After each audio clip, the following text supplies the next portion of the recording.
primeira coisa que eu quero explorar ao estudarmos aqui a autenticidade é que se a gente falar só de autenticidade, a coisa pode ficar muito complexa.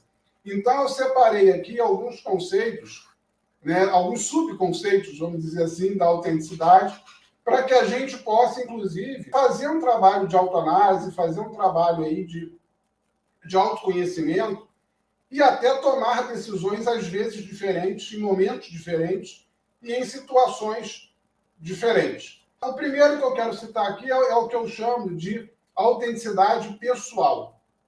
Talvez o mais próximo aí do sentido geral de autenticidade, que é você com você mesmo. E aí a gente está falando de saúde mental e de conflitos internos. Então, quando a gente fala de autenticidade pessoal, é aquela questão de uma pessoa que ela, de repente, escolhe uma carreira para trabalhar que ela não se identifica, que ela não gosta, que ela não, às vezes, não acredita naquilo, e ela exerce por uma questão financeira, exerce por uma questão de facilidade de ingresso no mercado de trabalho, ou por qualquer outro motivo que não a autenticidade. Então, o que isso vai acarretar? É claro que a gente sabe que a gente vai precisar pensar, né, nos nossos rendimentos, no nosso sustento, mas você entrar em uma carreira profissional com a qual você se sente um peixe fora d'água, se for algo temporário, você sabe que dá para manter, né? Então, por exemplo, você entrar por um tempo para levantar ali alguns recursos e, de repente, poder desenvolver um trabalho ou ingressar numa área que tem mais a ver com você, beleza. A gente consegue ficar 1, talvez 2 anos trabalhando em algo completamente fora do nosso habitat, vamos dizer assim.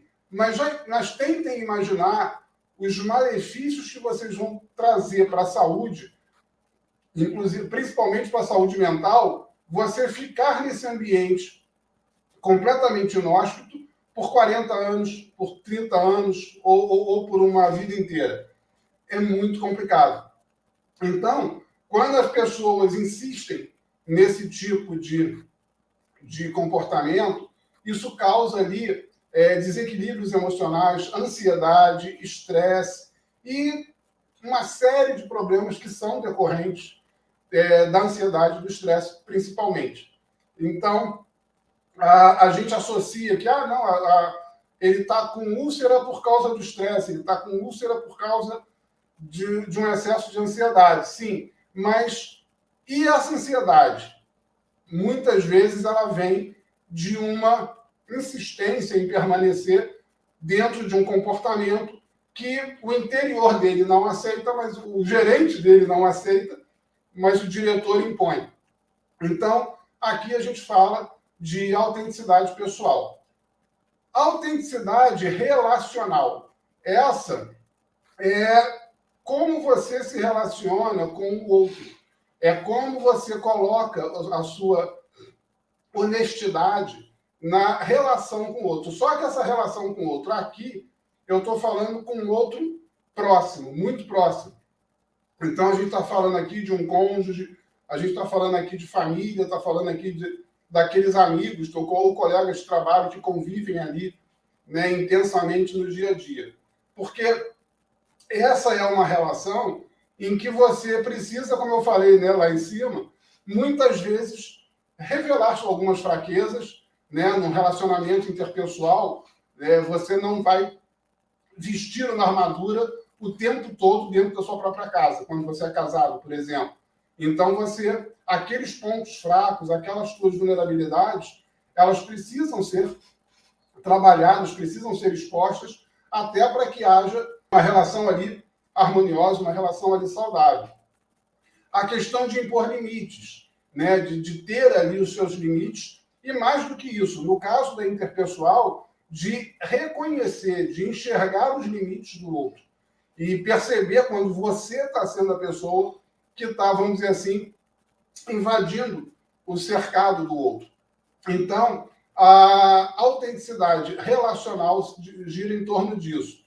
A autenticidade social é um conceito que eu costumo usar quando a pessoa tem uma vida pública, né? Quando a pessoa faz vídeos no YouTube, quando a pessoa é um político, quando é um artista, quando é uma celebridade, porque ela imprime uma imagem para uma quantidade muito grande de pessoas que, na sua maioria, não as conhece. Então, não é a mesma coisa de você se relacionar com a sua esposa, com seu pai, com seu filho. É bem diferente. Por exemplo, a questão das vulnerabilidades. Né? Num relacionamento marital, você precisa, sim, em alguns momentos, se abrir e mostrar as suas vulnerabilidades. Quando você é uma pessoa pública, um comportamento desse já seria até, vamos dizer assim, perigoso. Seria até contraindicado você manter. Mas também você precisa ter ali uma certa congruência, uma certa honestidade entre aquilo que você está fazendo e as coisas que você acredita, entre aquilo que você está entregando publicamente e aquilo que você pratica, que você realmente pensa. Então, é um outro aspecto a ser estudado. A autenticidade profissional é a integridade com aquilo que você trabalha, né? Com o teu meio de trabalho. Então, por exemplo, quando eu dou aqui os cursos e as mentorias de Reiki, eu sempre bato muito na tecla da personalização do atendimento. E por quê? Porque uma pessoa que pegasse todas as técnicas, todos os fundamentos, todos os conceitos e insistisse em aplicá-los todos daquele jeito, ela teria problema. Né? Então, tem coisas que para ela não vai fazer sentido, tem coisas que podem chocar com os valores dela, né? Como aquele exemplo que eu sempre dou aqui em aula, da menina que evita, que ela não se sente confortável em aplicar reiki quando ela está ingerindo bebida alcoólica. O sistema não impede isso, mas para ela aquilo não faz sentido. Então, por que o sistema não impede ela se obrigar a fazer algo que vai contra a natureza dela, seria um ato, né? E a gente vai falar daqui a pouco de hipocrisia profissional. Então, você não vai se violentar em fazer algo que vai contra as suas crenças, contra aquilo que você sente, simplesmente porque pode. A autenticidade criativa. Isso aqui, para eu que trabalho, né, aqui com a editora, que eu tenho contato aqui com autores, isso é algo muito comum, principalmente com autores que já tiveram algum trabalho publicado. Então, é o exemplo, inclusive eu dou na aula de chakras, do autor que lançou um livro, ele conseguiu escreveu um livro maravilhoso, ele escreveu aquilo, né, num lampejo criativo que ele fez ali, às vezes em pouco tempo, e aquilo foi um sucesso, foi bem aceito, e ele vai para a criação de uma nova obra. Nesse momento, é muito frequente acontecer dele travar a própria criatividade, pensando no que o editor vai achar, no que o público dele vai achar, no que quem comprou o primeiro vai achar do segundo, e aí ele começa a, vamos dizer assim, ceifar a criatividade dele.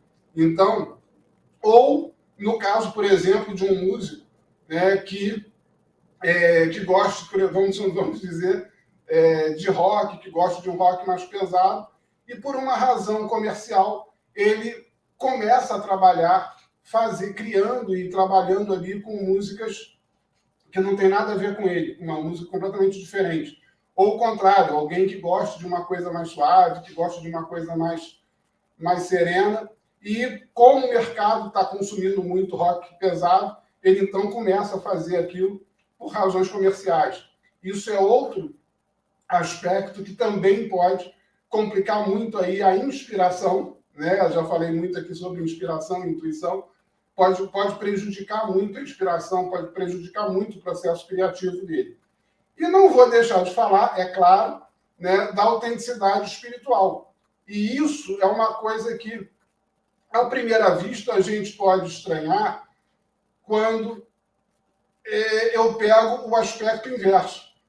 É muito comum a gente encontrar pessoas que convivem com amigos, que vivem num meio, vamos dizer assim, de paganismo, de bruxaria, e a pessoa opta em adentrar esse meio, fazer os cursos e começar aquelas práticas.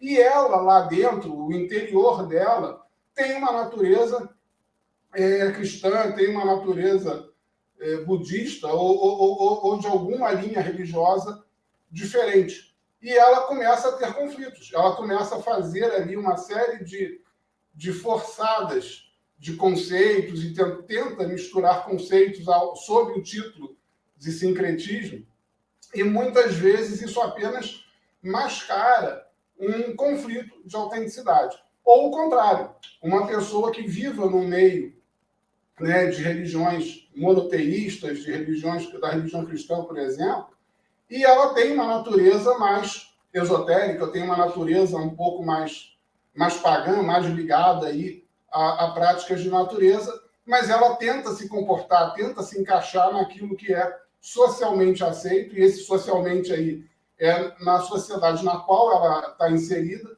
e ela cria esses conflitos.